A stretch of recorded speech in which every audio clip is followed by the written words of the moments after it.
Hello everyone. तो कैसे हैं आप लोग? बड़ों को मेरा प्रणाम, छोटों को मेरा प्यार।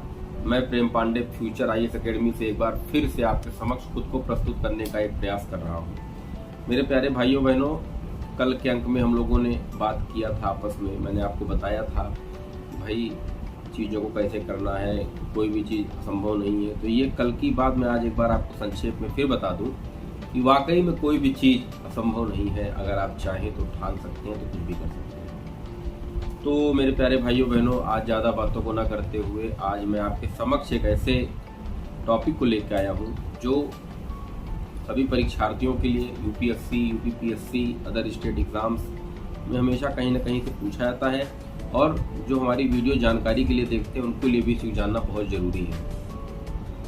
तो आइए चलते हैं, हम लोग बात करते हैं आज उच्चतम न्यायालय की। उच्चतम न्यायालय की जो संज्ञा है भारत में कहाँ से ली गई है। देखिए, अगर आप मेरी बात को समझेंगे, मेरी चर्चा को समझेंगे, तो आप चीज़ों को कॉन्सेप्चुअल समझ जाएंगे। और फैक्ट आपको कहाँ से पढ़ना, ये चीज़ें मैं आपको बता चुका हूँ। आप फैक्ट के लिए एनसीईआरटी ले लीजिए। मैं फिर से कह रहा हूँ, एनसीईआरटी ले लीजिए, कंसेप्ट यहाँ सुनिए, फैक्ट वहाँ से भरिए। ये आपका काम है। थोड़ी मेहनत मैं करूँगा, थोड़ी मेहनत आप करेंगे, दोनों लोग मिल के अच्छा काम, अगर हम और आप मिल के किसी सफलता तक पहुंच रहे हैं, अगर आपको मेरे माध्यम से थोड़ी बहुत भी चीज़ें मिल जा रही हैं, तो ये मेरा बहुत बड़ा सौभाग्य है कि मेरे आप लोग कुछ तो मिल ही रहा है। तो हम लोग बात करते हैं सुप्रीम कोर्ट की। तो संविधान हमारा बना, संविधान का 5वां भाग, अनुच्छेद आपका 124 से 147 तक सुप्रीम कोर्ट के बारे में बताया गया है कि भैया सुप्रीम कोर्ट होगा, सुप्रीम कोर्ट में क्या क्या होगा, कैसे कैसे होगा। तो मौके में अभी वर्तमान समय में एक मुख्य न्यायाधीश और 33 अन्य न्यायाधीशों की नियुक्ति वर्तमान में है अपने सुप्रीम कोर्ट में। इसके पहले मैंने कुछ पॉइंट बनाए हुए हैं, आप लोग को बता दूं कि 1960 में 13 न्यायाधीश हुआ करते थे सीजीआई को मिला के, और 1977 में 1977 में 17 हो गए थे बढ़ के, और 1986 में इनकी संख्या 25 होती है, और 2008 में 30 हो जाते हैं, और 2019 में इनकी संख्या 33 हो गई है। अब न्यायाधीशों की नियुक्ति कैसे होती है मेरे प्यारे भाइयों बहनों? पहले क्या होता था कि वरिष्ठता के आधार पर भाई ये सीनियर है। तो मान लीजिए मैं न्यायाधीश हूँ, मेरी उम्र 60 साल है, हमारा कोई मित्र उसकी 65 साल है, उच्च न्यायालय का न्यायाधीश है वो, तो उसको प्रायोरिटी दी जाती थी कि भाई ये ज़्यादा सीनियर है, इनको पहले बना दी। बाद में क्या हुआ कि सुपर सीनियरिटी के आधार पर इसको ख़त्म कर दिया गया। फिर इन्होंने एक चीज़ की स्थापना की, इसका नाम है national judicial appointment committee, commissions, ठीक है, राष्ट्रीय न्यायिक नियुक्ति आयोग, जिसमें ये कहा गया कि अब जो है वरिष्ठता के आधार पर, मतलब जैसे एज के आधार पर उनकी नियुक्ति नहीं की जाएगी। कोलिजियम बना दिया गया। अब इसमें जो है सभी लोग डिस्कस करेंगे, आपस में मंत्रणा करेंगे, उसके पश्चात जो चीज़ निकल के आएंगी उसके आधार पर इनको बनाया जाएगा। इसमें प्रधानमंत्री तो इस सदस्य में समिति में रहेंगे ही रहेंगे, और सीजीआई साहब रहेंगे ही रहेंगे, और लोकसभा में जो विपक्ष का नेता होगा वो भी इस समिति का सदस्य बनाया जाएगा। सबको मिला के ऐसा माना जाता था, लेकिन 2014 और 15 में इसको लाया गया, और लास्ट में बाद में इसको सस्पेंड भी कर दिया गया है। बाद में फिर वही पुराना प्रोसेस कर दिया कि सीनियरिटी के आधार पर हम इसको फिर से वही पुरानी तकनीक को अपनाया गया कि सीनियरिटी के आधार पर ही जजों की नियुक्ति की जाएगी। अब इनको शपथ कौन दिलाता है? इनको शपथ राष्ट्रपति दिलाएगा। राष्ट्रपति नहीं है तो राष्ट्रपति किसी को फिक्स करके जाएगा कि ये व्यक्ति, राष्ट्रपति फिक्स करके जाएगा कि यह व्यक्ति सुप्रीम कोर्ट के न्यायाधीशों को शपथ दिलाएगा। तो राष्ट्रपति द्वारा जो व्यक्ति नियुक्त किया जाएगा शपथ दिलाने के लिए, वो योग्य होगा कि उच्चतम न्यायालय के न्यायाधीशों को शपथ दिलाया जा सके, वो दिला सके। अगर राष्ट्रपति नहीं है तो, या अनुपस्थित है, या किसी कारण से वो शपथ में नहीं शामिल हो पा रहे हैं तो। अब मित्रों, इनकी मैं बात करूं कि इनकी उम्र क्या होनी चाहिए और इनका मतलब किस उम्र के लोग को बनाया जा सकता है, तो उम्र का यहाँ कोई फाउंडेशन नहीं दिया गया है। उसमें सीधी सी बात की कि 5 साल तक हाई कोर्ट में वो मुख्य न्यायाधीश के रूप में रहा हो, या 10 साल तक किसी हाई कोर्ट में अधीनस्थ न्यायालय में वो एज ए वकील रहा हो, या फिर राष्ट्रपति की नज़र में वो बहुत बड़ा विधिवेत्ता या कानून का जानकार हो। ऐसे व्यक्ति को भी हम सुप्रीम कोर्ट का न्यायाधीश नियुक्त कर सकते हैं। अब इनकी मैंने आपको बताया ना कि यहाँ पर इनकी किस एज के लोग बनेंगे ये नहीं क्लियर किया गया, और कब तक रहेंगे ये भी क्लियर नहीं किया गया। तो आपको मैं बता दूं कि 65 वर्ष की उम्र तक अगर मान लीजिए 60 पे मैं न्यायाधीश बना तो 5 साल 65 वर्ष की उम्र तक मैं न्यायाधीश रहूंगा। तो इनकी उम्र फिक्स कर दी गई 65 साल और 62 साल। 62 साल आप लोग बताइए कमेंट करिए, क्या 62 साल उच्च न्यायालयों की है? क्या उच्च न्यायालय के न्यायाधीशों की जो मतलब जब वो हटेंगे तो क्या 62 साल उनका है, तो 65 साल सुप्रीम कोर्ट का है? कमेंट करके बताइए कि 65 साल में जो बोल रहा हूँ सुप्रीम कोर्ट के न्यायाधीशों की नियुक्ति का 65 साल तक रहेंगे वो, ये सही है? और 62 साल उच्च न्यायालय के न्यायाधीश रहेंगे, ये सही है? दोनों में से मुझे बताइए कमेंट करके, मैं सही बता रहा हूँ या गलत? इनका वेतन संचित निधि से दिया जाएगा। मौके पे जो मुख्य न्यायाधीश उसका वेतन 2,80,000 रुपए है। जो अन्य न्यायाधीश उनके साथ कॉलेज में बैठते हैं, उनके साथ संस्था में बैठते हैं, उनकी तनख्वाह 2.5 लाख रुपए है। और जब अंतिम तनख्वाह जब रिटायर्ड हो जाएंगे, हटाए जाएंगे पद से, पदच्युत हो जाएंगे, तो इनको लास्ट वाली जो सैलरी होगी उसका 50% इनको पेंशन भी दिया जाएगा। और आपको मैं एक चीज और बता दूं कि इनको न्यायाधीश को हटाने का सिद्धांत जो महाभियोग है, ये जल्दी से हटाया नहीं जा सकता। कारण ये है कि संसद अगर देखती है कि कोई न्यायाधीश गलत डिसीजन दे रहा है, गलत व्यवहार कर रहा है, तो पहले लोकसभा या राज्यसभा में से कहीं ये बात उठेगी। ये तो आप भी जानते हैं, लोकसभा में उठेगी चाहे राज्यसभा में उठेगी। फिर लोकसभा अपने मत से विशेष बहुमत से पारित करेगा तो राज्यसभा में जाएगा, राज्यसभा विशेष बहुमत से पारित करेगा तो दोनों मिलकर जो है कमेटी बनाएंगे, उस कमेटी को देंगे जांच करो भैया कि सुप्रीम कोर्ट के न्यायाधीश क्या गलत है, क्या उसका व्यवहार सही नहीं है। तो कमेटी जांच करेगी, कमेटी कहती है हाँ भैया ये गलत है, तो फिर वापस वो लोकसभा के पास आएगा, लोकसभा फिर से उस पर डिस्कस करेगी और उसके पश्चात कहीं जाकर राष्ट्रपति साहब को देगी। राष्ट्रपति साहब पुनः समिति से चर्चा करेंगे क्या ये आपने जो रिपोर्ट दी है सही है नहीं सही है। उसके बाद अगर रिपोर्ट सही पाई जाती है तो उनको हटाया जा सकता है। लेकिन जब तक वो पद पर हैं और कोई ऐसा कार्य नहीं कर रहे हैं तो उनके पद पर, उनकी गरिमा पर संसद के किसी भी सदन में या विधानमंडल में या विधानसभा में, विधान परिषद में कभी भी कोई बहस कोई नहीं करेगा, कोई बात नहीं कर सकता उनके पद के बारे में, क्योंकि हमारी न्यायपालिका स्वतंत्र है।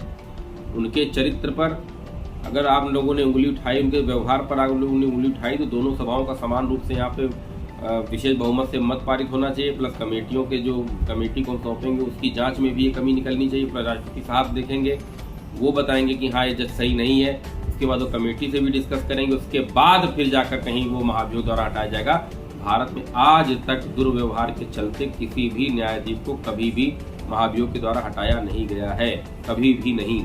एक न्यायाधीश, उनका नाम आप लोग 1991-93 में उच्चतम न्यायालय के न्यायाधीश वी रामास्वामी जी के ऊपर ऐसा व्यवहार का दोषी पाया गया था। लेकिन लोकसभा में महाभियोग लगाया जा सकता था, लेकिन लोकसभा में इसको पारित नहीं हो सका और कांग्रेस पार्टी मतदान से अलग हो गई थी। इसलिए वी रामास्वामी जी के ऊपर पहली बार महाभियोग जैसी बात की गई थी, लेकिन वो पूरी तरीके से सफल नहीं हो पाई। अब हम बात करेंगे तदर्थ न्यायाधीश क्या होते हैं, एडॉक जज क्या होते हैं। मान लीजिए सुप्रीम कोर्ट का न्यायाधीश मैं हूँ, मुझे किसी विशेष कारण से 6 महीने के लिए बाहर जाना है, तो मैं अपने से जो मेरे कॉलेजियम में जो बैठे जज हैं 33 और जो प्लस हैं, उनमें से किसी एक सीनियर को कुछ दिन के लिए कार्यकारी जज के रूप में यहाँ पे बैठा के जाऊंगा, भैया मैं सिर्फ यहाँ नहीं हूँ, अब आप इनका कार्यभार देखिए। या राष्ट्रपति की मृत्यु, उसकी उच्चतम न्यायालय के न्यायाधीश की मृत्यु हो जाए या कार्य करने में अक्षमता उसके अंदर आ जाए, तो राष्ट्रपति डायरेक्ट जो है किसी उसी में से कॉलेजियम में से किसी एक विधि व्यक्ता को उच्चतम न्यायालय का न्यायाधीश बना सकता है। इसलिए बनाता है इस टाइम पर क्योंकि कार्य बाधित ना हो, जो उच्चतम न्यायालय का कार्य है वो चलता रहे, उसमें बाधा ना पैदा हो, तो ठीक है। और जब वो उस पद पर बैठेगा तो वही सैलरी, वही सारी चीजें जो राष्ट्रपति जी को मिलती आ रही, उसको भी वही चीजें प्राप्त होंगी उतने समय तक जितने समय तक वो वहाँ का उच्चतम न्यायालय का न्यायाधीश होगा। अब उच्चतम न्यायालय का स्थान दिल्ली घोषित है, लेकिन उच्चतम न्यायालय का स्थान दिल्ली है, लेकिन मुख्य न्यायाधीश को अधिकार है कि दिल्ली के अलावा भी वो कहीं भी सुप्रीम कोर्ट को न्यायालय का स्थान बदल सकता है, ठीक है। लेकिन ऐसा निर्णय वो राष्ट्रपति की पहले अनुमति से ही करेगा, स्वयं से दिल्ली से, मतलब लगा उच्चतम न्यायालय दिल्ली में है, कल को वो सीजीआई ने कहा नहीं भैया दिल्ली में उच्चतम न्यायालय का होना ठीक नहीं, इसको लखनऊ में कर देते हैं, ऐसा नहीं कर पाएगा, तो राष्ट्रपति की अनुमति नहीं होगी तब तक। अब प्रक्रिया के बारे में अगर उच्चतम न्यायालय की हम बात करें तो ऑब्वियस सी बात है कि भाई मूल अधिकार का किसी का हनन राज्य के द्वारा हो रहा है तो डायरेक्ट आप उच्चतम न्यायालय जा सकते हैं। बल्कि अगर उच्चतम न्यायालय के बारे में कहा जाए तो एक प्रकार का ये बॉडीगार्ड है हम लोगों का, हम लोगों की सुरक्षा व्यवस्था के लिए, हम लोगों के मूल अधिकार की रक्षा के लिए जो हमारा ये आपका उच्चतम न्यायालय और उच्च न्यायालय दोनों की बात कर रहा हूँ, ये दोनों आर्टिकल 32 के थ्रू सुप्रीम कोर्ट हम जाएंगे अगर राज्य के द्वारा किसी भी मूल अधिकार का हनन होता है तो। और आर्टिकल 226 के द्वारा हम हाई कोर्ट में डायरेक्ट अपील कर सकते हैं यदि राज्य के द्वारा या केंद्र किसी के भी द्वारा आपके मौलिक अधिकारों का हनन होता है तो अधीनस्थ न्यायालय जाने की आवश्यकता नहीं, आप direct supreme court high court में जाके अपील कर सकते हैं। मैंने इनकी कार्यकाल बता दिया, नियुक्ति करने का तरीका क्या होता है यही बता दिया, राष्ट्रपति करेगा, और संचित निधि से इनको वेतन मिलता है ये भी मैं आपको बता दिया हूँ। लेकिन आपको ये बता दूं कि जब ये जज रिटायर हो जाते हैं तो इनको कहीं भी वकालत करने पर रोक लगा दी गई है, ठीक है, कहीं भी वकालत ये नहीं कर सकते हैं और अपने स्टाफ की नियुक्ति मतलब जज अपने स्टाफों की नियुक्ति खुद से करते हैं, किसी के सलाह पर नहीं करते हैं। और इनके जो न्याय क्षेत्र है, जो इनके जुडिशरी सिस्टम से उसमें कोई कटौती नहीं किया सकता भैया इसमें कटौती किया जाएगा, कुछ नहीं है। और दूसरी बात आप बता दें, अपने द्वारा दिए गए फैसले में संशोधन भी कर सकते हैं। मान लीजिए किसी को एक सजा के लिए हमने मृत्युदंड दे दिया, उसी सजा के लिए हमने किसी को आजीवन कारावास दे दिया, तो ये अभिलेखीय न्यायालय है, मैं आपको पहले बता चुका हूँ, ये अपने द्वारा दिए गए अभिलेखों पर रिव्यू खुद ही करता है और उसमें चेंजेस भी करने का अधिकार उच्चतम न्यायालय को है। क्योंकि टर्म एंड कंडीशंस, किसी को मार देना विभत्सा होती है, किसी की हत्या करना विभत्सा होती है। एक विभत्सा में हत्या की जाती है, जानबूझकर हत्या की जाती है, और एक बचाव में भी हत्या हो जाती है, मृत्यु हो सकती है। तो दोनों में जो है इंटेंशन व्यक्ति का किसी को मारने का नहीं था, एक में ना चाहते हुए मर गया और एक में चाह था मैंने तुमको मारूंगा, मैं तुमको मार दिया, वो इंटेंशन दोनों का लग गया। सजाओं का भी जो प्रकार होगा वो अलग ही होगा। इनका मूल क्षेत्राधिकार के बारे में अगर बात करें तो सुप्रीम कोर्ट जो का क्षेत्राधिकार तो पूरे भारत पर है, तो अप्रत्यक्ष रूप से सब लोग जानते हैं। जितने भी उच्च न्यायालय हैं, जितने भी अधीनस्थ न्यायालय हैं, ये किसी भी न्यायालय से दीवानी हो गई, फौजदारी का मामला हो गया या कोई ऐसा क्रिटिकल मामला हो गया राष्ट्र हित में, तो उसको डायरेक्ट अपने पास मंगा सकता है कि लाओ भैया तुम लोग बहुत बहस कर लिए, मेरे पास ये निर्णय लाओ, मैं डायरेक्ट इस पर फाइनल कर देता हूँ सब। तो किसी से भी किसी भी क्या नाम है कोर्ट से उसके फैसले को परिवर्तित भी कर सकता है। मान लीजिए उच्च न्यायालय ने आपको ये सजा दे दी, आप सुप्रीम कोर्ट चले गए, सुप्रीम कोर्ट ने देखा कि उच्च न्यायालय ने यहाँ थोड़ा सा गलत कर दिया है, उसको सुधार कर दिया, उसमें चेंजेस कर दिया या पूरी तरीके से खारिज भी करने का अधिकार सुप्रीम कोर्ट को है। अपीलीय क्षेत्राधिकार इसका मौलिक अधिकार, और अपीलीय क्षेत्राधिकार अगर सुप्रीम कोर्ट का देखें और हाई कोर्ट का देखें तो अपीलीय अधिकार हाई कोर्ट का सुप्रीम कोर्ट से ज्यादा बड़ा है।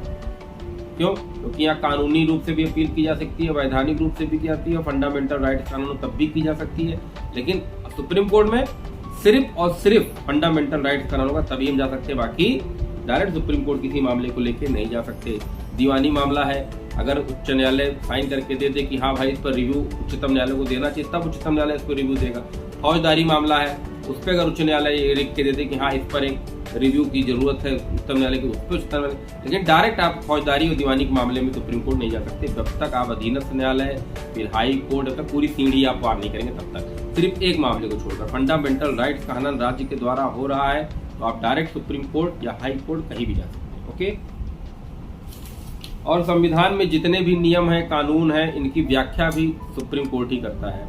मान लीजिए राज्य और केंद्र का कोई डिस्प्यूट हो गया तो उसमें भी अगर सुप्रीम कोर्ट देख रहा है कि उसका किसी मौलिक अधिकारों का हनन हो रहा है या कोई किसी की क्षेत्रीय अधिकारों का हनन हो रहा है, तब तो उसमें भी सुप्रीम कोर्ट डायरेक्ट राज्य और केंद्र के बीच में आ सकता है। परंतु यदि नदी जल विवाद हो गया किसी राज्य के बारे में तो उसमें हस्तक्षेप नहीं कर सकता है। राज्य, मान लीजिए उत्तर प्रदेश राज्य है, स्टेट है, इस सड़क बनाने के लिए पता नहीं कितने लोगों को घर से बेरोजगार कर दिया।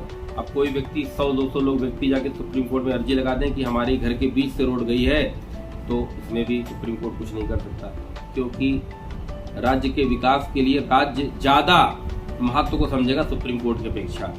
तो राज्य के विकास के लिए ये सब चीजें हो रही, सुप्रीम कोर्ट इसमें हस्तक्षेप नहीं करेगा। अगर हस्तक्षेप यहाँ भी करना शुरू कर देगा तो न राज्य अच्छे से काम कर पाएंगे न केंद्र अच्छे से काम कर पाएंगे।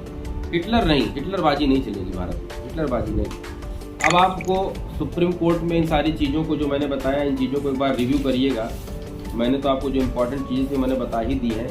आप लोग एक क्वेश्चन है एनजेएसी के बारे में लिखिएगा भैया, एनजेएसी के बारे में जरा बताइएगा हमको लिख के। एनजेएसी राष्ट्रीय न्यायिक नियुक्ति आयोग। राष्ट्रीय न्यायिक नियुक्ति आयोग क्या है, इसके कार्य क्या थे और इसके वर्तमान में इसके परिदृश्य में कहाँ पे स्थापित किया गया है या वर्तमान में कहाँ पर ये फोकस कर रहा है। तो सुप्रीम कोर्ट भाग 5 अनुच्छेद 124 से 147 तक आप लोग ये अनुच्छेद 5 लाइन टू लाइन एक बार रिव्यू कर लीजिए, पढ़ लीजिए, कैसे इनकी नियुक्ति उसकी बता चुका हूँ। पदावधि क्या होती है बता चुका हूँ, पदच्युत कैसे होते हैं बता चुका हूँ, सेवा शर्तें बता चुका हूँ, क्षेत्राधिकार बता चुका हूँ।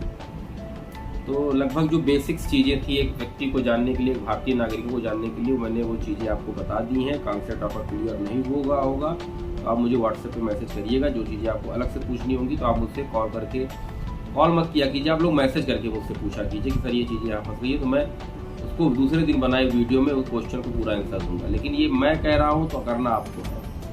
तो आप लोग मेरे व्हाट्सएप नंबर 8299033374 पर कॉल ना करके मैसेज करिए। व्हाट्सएप नंबर यही है कि जो चीज़ें जो टॉपिक आपको इसमें नहीं समझ में आया उस टॉपिक को मैं इंगित करूँगा और दूसरे दिन नेक्स्ट वीडियो में उसका मैं उसको डिस्क्लोज करूँगा। ठीक है, तो मेरे प्यारे भाइयों बहनों, आशा करता हूँ कि आप लोग बहुत अच्छे से, बहुत मेहनत के साथ, बहुत प्रतिबद्धता के साथ, निरंतरता के साथ अपने लक्ष्य की तरफ हर दिन एक नया कदम बढ़ा रहे होंगे। और आशा करता हूँ कि आप लोग के माता पिता, भाई बहन, चाचा चाची, जो भी परिवार के लोग हैं, वो सब एक ना एक दिन आप पर गर्व महसूस करेंगे। और मेरे प्यारे भाइयों बहनों, मुझे कुछ नहीं चाहिए आप लोगों से, ना मुझे कोई सब्सक्राइबर की ज़रूरत है, ना मुझे किसी भी लाइक और शेयर की ज़रूरत है, लेकिन मुझे बस सिर्फ इतना चाहिए कि मेरी ये वीडियो वहाँ तक पहुँच जाए जो बच्चे डीमोटिवेट हो गए हों, या मान लीजिए बच्चे का दिमाग नहीं चल रहा हो, या जिनके पास कोई गाइडेंस नहीं हो, बस ये उन्हीं तक पहुँच जाए। मुझे पैसे का कोई शौक नहीं है, पैसे कोई लालच नहीं है। आप लोग के आशीर्वाद से मेरे पास सब कुछ है, मुझे किसी चीज़ कोई ज़रूरत नहीं है। मेरे प्यारे भाइयों बहनों, ये वीडियो उन्हीं बच्चों को इंगित करने के लिए मैं बनाता हूँ जो बच्चे घर में बैठे हैं, जो बाहर नहीं जा सकते, जिनके पास संसाधन नहीं है, जिनके पास व्यवस्था नहीं है। ये वीडियो उनके लिए भी है, और जो एस्पायरेंट्स हैं जो मुझसे बात करना चाहती हैं, वीडियो उनके लिए भी है। तो मेरे प्यारे भाइयों बहनों, सहयोग की अपेक्षा की जननी है। सहयोग करते रहिए, बढ़ते रहिए, मस्ती से पढ़ते रहिए और आराम से अपनी लाइफ का एक एक मिनट आप उपयोग में लगाइए। मेरे प्यारे भाइयों बहनों, ये तब तक लगाइए जब तक आपने लक्ष्य को प्राप्त न कर लीजिए। बाकी एंजॉय हर दिन करिए, हर समय पढ़ाई के साथ एंजॉय करिए। पढ़ाई के साथ भी बहुत अच्छा एंजॉय होता है। हम जानकारी जितनी ज़्यादा बटोरते हैं, जितनी ज़्यादा जानकारी हमारे पास होती है, उतना अच्छा हमारा जीवन होता है, उतने अच्छा हम समाज में अपनी जगह बना लेते हैं। तो मेरे प्यारे भाइयों बहनों, राष्ट्रपति और उच्चतम न्यायालय, ये दोनों टॉपिक आप लोग NCERT से पढ़ लीजिए, लक्ष्मीकांत चाचा से लेकर पढ़ लीजिए, और मुझसे जो क्वेश्चन